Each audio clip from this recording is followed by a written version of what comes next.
Mohammed Shami bowling के विराट कोहली हैं। ऐसे में उन्हें प्लेइंग 11 से कैसे बाहर रखा जा सकता है? वो कौन है जो इस तरह के फैसले ले रहा है?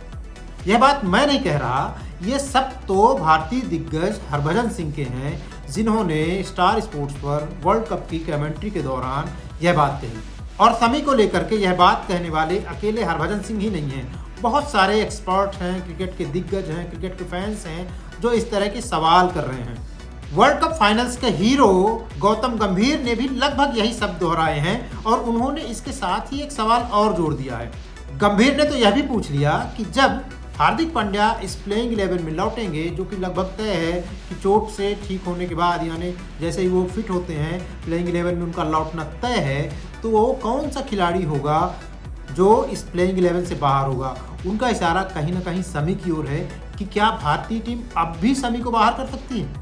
अगर आपके मन में भी यह सवाल उठ रहा है कि अचानक ऐसा क्या हो गया है कि मोहम्मद शमी के पक्ष में इतनी आवाज़ मुखर हो रही है, वह कौन सी बात है, तो इसके लिए आपको धर्मशाला में खेले गए भारत और न्यूजीलैंड मुकाबले की तरफ जाना होगा। मोहम्मद शमी ने इस मैच में 5 विकेट झटके और यह शमी का ही कमाल था कि न्यूजीलैंड की टीम, जो एक समय लग रहा था कि 300 का स्कोर पार करेगी, वह 273 रन पर ही ठहर गई। शमी का इस मैच में बॉलिंग एनालिसिस रहा 9.5 ओवर्स, 54 रन्स और 5 विकेट्स, यानी उन्होंने 5 विकेट झटके सिर्फ 54 रन देकर के। इसके साथ ही वो वर्ल्ड कप 2023 में ऐसे तीसरे गेंदबाज बन गए हैं जिन्होंने एक पारी में 5 विकेट झटके हैं। उनसे पहले जो ये कमाल कर पाए 2 गेंदबाज, उनमें एक हैं पाकिस्तान के शाहीन अफरीदी और दूसरे नंबर पर हैं न्यूजीलैंड के ही मिचेल सेंटनर। क्रिकेट प्रेमी जानते हैं कि मौजूदा वर्ल्ड कप में पहले 4 मैच में भारतीय टीम ने मोहम्मद शमी को अपनी प्लेइंग 11 में शामिल नहीं किया था, और यही वो बात है जिसकी तरफ इशारा कर रहे हैं, चाहे वो हरभजन हो, चाहे वो गंभीर हो, और बहुत सारे क्रिकेट फैंस भी हैं एक्सपर्ट के साथ साथ जो सवाल उठा रहे हैं कि शमी को तो पहले मैच से ही प्लेइंग 11 में होना चाहिए था। लेकिन सबको पता है कि मोहम्मद शमी कम से कम प्लेइंग 11 के लिए भारतीय टीम मैनेजमेंट की पहली पसंद नहीं है। अगर हार्दिक पांड्या चोटिल नहीं होते तो शायद ही उन्हें इस मैच में भी मौका मिलता, क्योंकि जब हार्दिक पांड्या प्लेइंग 11 में होते हैं तो टीम इंडिया को लगता है कि वह शार्दुल ठाकुर के साथ बेहतर कॉम्बिनेशन में रहती है, क्योंकि इससे उनकी बैटिंग लाइनअप थोड़ी गहरी हो जाती है और बॉलर्स के तौर पर भी हार्दिक पांड्या के रहने से वो गहराई मिल जाती है जो किसी एक टीम को चाहिए। बहरहाल सबको पता है कि हार्दिक पांड्या चोटिल हैं और उनके न होने की वजह से इंडियन टीम मैनेजमेंट को फोर्स चेंज करना पड़ा, यानी 2 बदलाव करने पड़े प्लेइंग 11 में न्यूजीलैंड के खिलाफ उतरी भारतीय टीम को। एक तो हार्दिक पांड्या जबकि बाहर हो गए हैं तो उनकी जगह एक ऐसा खिलाड़ी शामिल किया गया है जो बैटिंग लाइनअप को मजबूती दे, इसके लिए सूर्य कुमार यादव लाए गए प्लेइंग 11 में। इसके अलावा जब हार्दिक पांड्या नहीं है प्लेइंग 11 में तो इस कारण से बॉलिंग को भी मजबूत करने का सोचा गया और इसके फलस्वरूप बाहर कर दिया गया या रेस्ट दे दिया गया शार्दुल ठाकुर को और प्लेइंग 11 में जगह दी गई मोहम्मद शमी को।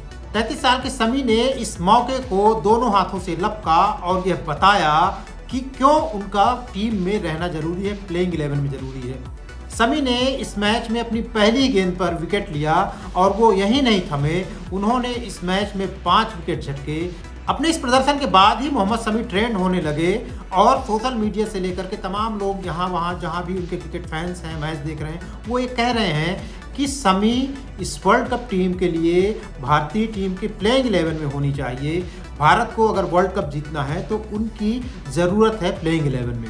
और अगर आप सोच रहे हैं कि ये सिर्फ वर्ल्ड कप के एक मैच के प्रदर्शन से ऐसा हुआ है, तो ऐसा नहीं है। मैं उनके कुछ आंकड़े बता देता हूं ताकि आप उस बात को भी रिलेट कर पाएं कि आखिर हरभजन सिंह उन्हें मोहम्मद शमी को क्यों विराट कोहली कह रहे हैं। शमी के जो आंकड़े हैं वनडे मैचों में वो यह हैं कि 95 मैचों में 176 विकेट ले चुके हैं। उनका स्ट्राइक रेट, विकेट लेने का स्ट्राइक रेट 27 है, जो 100 से ज़्यादा विकेट लेने वाले भारतीयों में बेस्ट है। इसी तरह शमी का वनडे मैचों में विकेट लेने का औसत है 25.08, यह भी 150 से ज़्यादा विकेट लेने वाले भारतीयों में बेस्ट है। जब हम पारी में सबसे ज़्यादा विकेट लेने की बात करते हैं तो उसमें शमी दूसरे नंबर पर आते हैं। शमी ने एक पारी में 4 या इससे अधिक विकेट 9 बार लिए हैं। उनसे ज़्यादा बार यह कारनामा सिर्फ और सिर्फ अजीत अगर कर पाए हैं, उन्होंने 10 बार ऐसा किया है। लेकिन यहाँ पर फिर से जो हम स्ट्राइक और औसत की बात कर रहे हैं तो यहाँ पर अजीत अगरकर को 10 बार पारी में 4 विकेट या इससे ज़्यादा लेने के लिए 191 मैच खेलने पड़े, जबकि शमी ने सिर्फ और सिर्फ 95 मैचों में ऐसा कर लिया है। आंकड़ों की यह फहरिस्त लंबी है जो यह बताती है कि मोहम्मद शमी क्यों भारतीय टीम के लिए ज़रूरी हैं। जब वो प्लेइंग 11 में होते हैं तो भारतीय टीम के जीतने की संभावना बढ़ जाती है। उम्मीद करते हैं कि वर्ल्ड कप के आगे के मैचों में भी मोहम्मद शमी खेलते नजर आएंगे। न्यूज़ 18 हिंदी ओरिजिनल्स की इस वीडियो में फिलहाल इतना ही। मुझे विजय प्रभात को दीजिए इजाजत। नमस्कार।